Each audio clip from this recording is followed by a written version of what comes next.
questions. You give me the question, I get you the answer. Now, this question that's come in from you, Anne, I think it's a great question because you asked, Anne in Kingswood, what's the story behind the Toby jug? I see them in antique shops and charity shops. What are they? Who was or who is Toby? And there's, of course, the Toby Carvery as well, isn't it? I find them slightly creepy, Toby jugs. I don't know why, but I do. I find them slightly creepy. Keep the questions coming, and that question is on the list. Now, Robert in Bedminster, let's get to your question. You asked about smoke signals used in Hollywood films. Is it a Hollywood thing, or did Native Americans back in the day produce smoke so they could actually read the signals?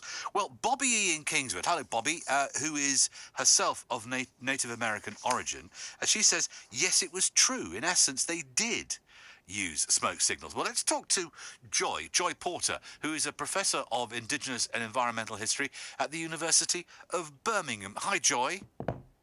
Hi, John. Love this question. Really interesting. It is, isn't it? Because it's one of those things you sort of think, John Wayne striding with his spurs clinking, the hell they do, and all that sort of stuff. And you think it's a Hollywood cliche, this. Is it? Is it smoke signals? Put it this way, it's not something I would bring up with most Indigenous people today because it is associated with stereotypes and the Western movie. But yeah.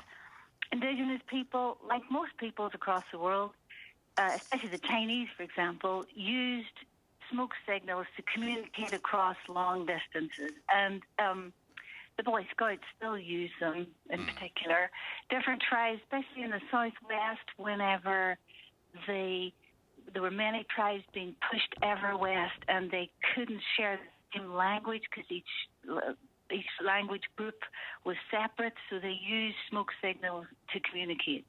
But for most Indigenous people, smoke signals are something to have a wry laugh about. There was a great movie came out in 1998, the first movie authored by Indigenous people in the United States, and it was called Smoke Signals because they laughed at the whole constellation of thinking surrounding that, and that John Wayne in particular.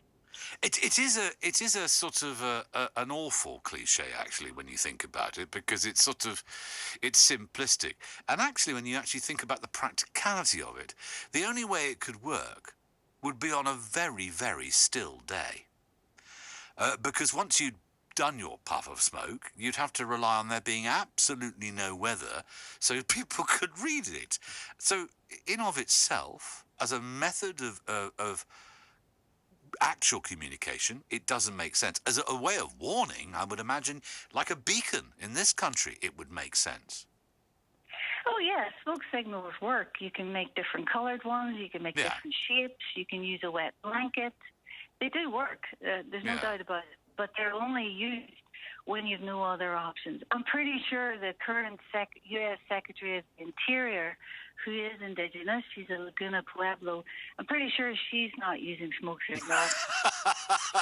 Well, I'm pretty sure in the way that the John Wayne Westerns and the John Ford Westerns and what have you, of their time, all those awful cliches that were contained in there of their time,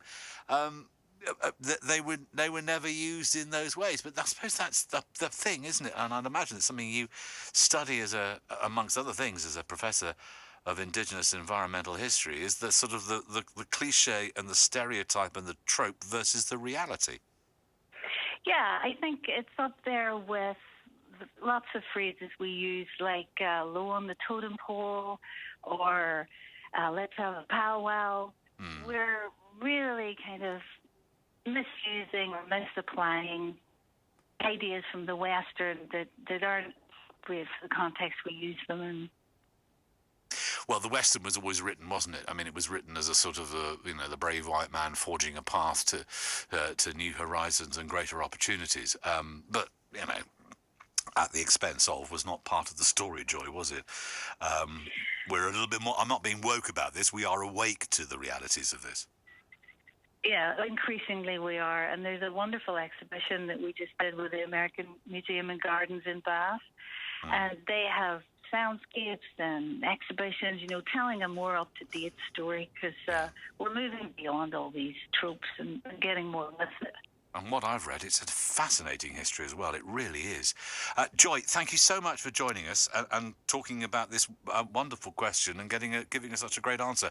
Joy Porter, Professor Joy Porter of Indigenous Environmental History at the University of Birmingham. Many thanks.